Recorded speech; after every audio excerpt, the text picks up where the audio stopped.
Salut à toi, petit aventurier fan de football. Cette semaine, il est question de What the fuck football ou encore de YOLO soccer, soit quelques-uns des moments les plus fous et surprenants de l'histoire. Voici ma sélection. Et là, c'est une grande question. Tu préfères la gloire et la mort ou la défaite et la vie? Facile, la gloire et la mort. Le match de foot le plus fou de ces dernières années a eu lieu en Indonésie en octobre dernier, ici, pour être précis. Oui, j'arrive pas à le dire.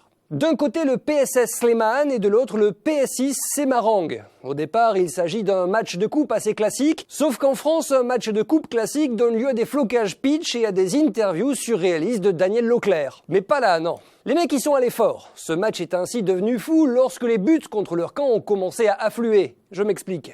Ce match était un barrage pour accéder aux play-offs de la Ligue et le vainqueur devait rencontrer en demi-finale le Pusamania Borneo FC, le club tenu par la mafia locale. Et autant te dire que là-bas, la mafia locale fait des drapeaux de corner tissés avec la peau des mecs qui font les malins. Du coup, les deux équipes avaient comme objectif de perdre le match afin de terminer deuxième du groupe et d'éviter l'équipe de la mort. Et pour perdre un match, quoi de mieux que de marquer contre son camp?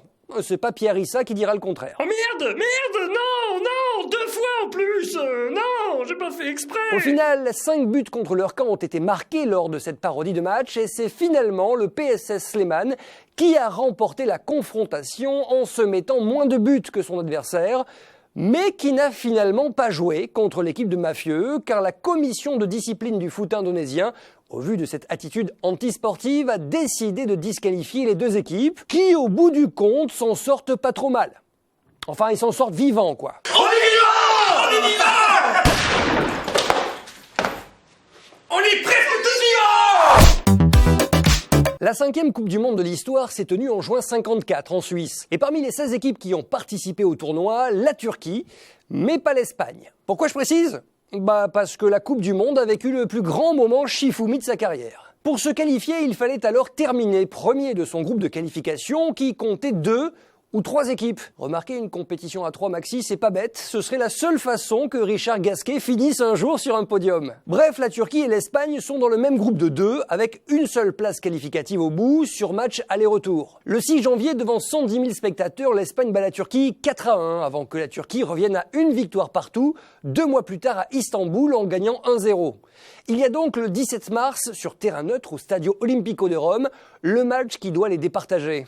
Mais ce départage n'arrivera finalement jamais puisque les deux équipes font 2-2. Alors précision importante, en 1954, la différence de but n'existait pas encore. Donc pour la FIFA, l'Espagne et la Turquie étaient à égalité parfaite. Et pour des raisons de règlement et de calendrier, il n'était pas possible de jouer une 4e rencontre. Du coup, au siège de la FIFA, un tirage au sort fut organisé pour désigner le pays qui jouerait la Coupe du Monde en Suisse.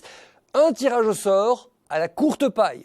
Bon, reste à savoir quand même qui a eu l'idée de jouer une place en Coupe du Monde à la courte paille, bordel. Eh mais attendez, j'ai une idée. On a qu'à tirer à la courte paille. Mais ouais, ça c'est une super idée, mec. Ouais, carrément. Allez. Non, mais revenez. Je rigolais, non.